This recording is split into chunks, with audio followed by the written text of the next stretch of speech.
کوٹھی بنگلہ مکان زمین جائیداد یہ دولت نہیں، یہ ضرورت ہے، لیکن ان ضرورتوں کو دولت بنانے کا طریقہ یہ ہے، ان ضرورتوں کو دولت بنانے کا طریقہ یہ ہے ان میں اللہ میاں کو خوش کر لیں، اللہ تعالیٰ کو راضی کر لیں، یہ بھی آخرت کی دولت اور کمائی بندی چلی جائے گی۔ آپ اپنی کوٹھی میں اللہ میاں کو خوش کریں، اپنی دکان میں خوش کریں، اپنے روپے پیسے میں اللہ میاں کو خوش کریں، پھر یہ بھی آخرت کی کمائی الحمدللہ۔ اور اللہ تعالیٰ کا شکر ہے، اللہ نے ہمارے بزرگوں میں بھائیوں میں پہلے سے یہ نیک جذبہ بھر رکھا الحمدللہ۔ اللہ رحمت اللہ علیہ فرمائے لگے کسی کو کوٹھی میں دیکھ کر دنیا دار نہیں سمجھنا، دنیا دار وہ ہے جو خدا کو بھول جائے، دیندار وہ ہے جو رب کو یاد رکھے۔ آپ اپنی کوٹھی میں اللہ میاں کو یاد رکھے، اپنے دفتر میں یاد رکھے، اپنی دکان میں یاد رکھے، اپنے کاروبار میں یاد رکھے، جو جہاں ہے بس وہاں پر اللہ میاں کو خوش کرے اور راضی کرے الحمدللہ۔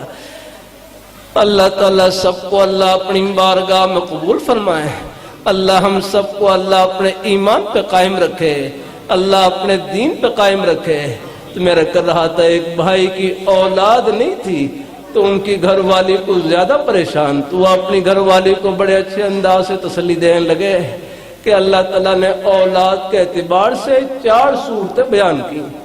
نمبر 1 یہب لمن یشاء اناسا، کسی کو اللہ بیٹیاں عطا کرتے ہیں، وَيَهَبُ لِمَن يَشَاءُ الذُّكُورَ، کسی کو اللہ پاک صرف بیٹے عطا کرتے ہیں۔ ہمارے ڈیفنس سے ایک بھائی آتے رہتے ہیں نوجوان، کہتے ہیں ہمارے خاندان میں زیادہ بیٹے ہی بیٹے ہیں، وہ آپس میں دعا کرے کہ اللہ ہمیں بیٹیاں عطا کر دے، وہ بیٹیوں کی طرف سے رہے اللہ تعالیٰ اپنی مہربانی فرما لیتا۔ اور تیسری صورت یہ ہے او یزوجہم ذکرانا و اناسا، کسی کو بیٹے اور بیٹیاں دونوں عطا کرتے ہیں۔ عام طور پر اللہ تعالیٰ کے نوازنے کا مبارک انداز یہی ہے عام طور پر۔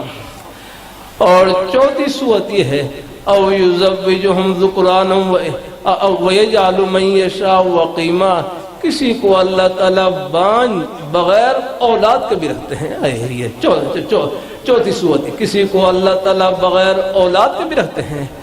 تو ایک بھائی جن کی اولاد نہیں تھی وہ اپنی گھر والی کو بڑے اچھے انداز سے تسلی دینے لگے، کہنے لگے آخر اللہ تعالیٰ کا یہ چوتھا حکم بھی تو کس پر پورا ہونا تھا کہ نہیں، آخر اللہ تعالیٰ کا یہ چوتھا حکم بھی تو کس پر پورا ہونا تھا کہ نہیں۔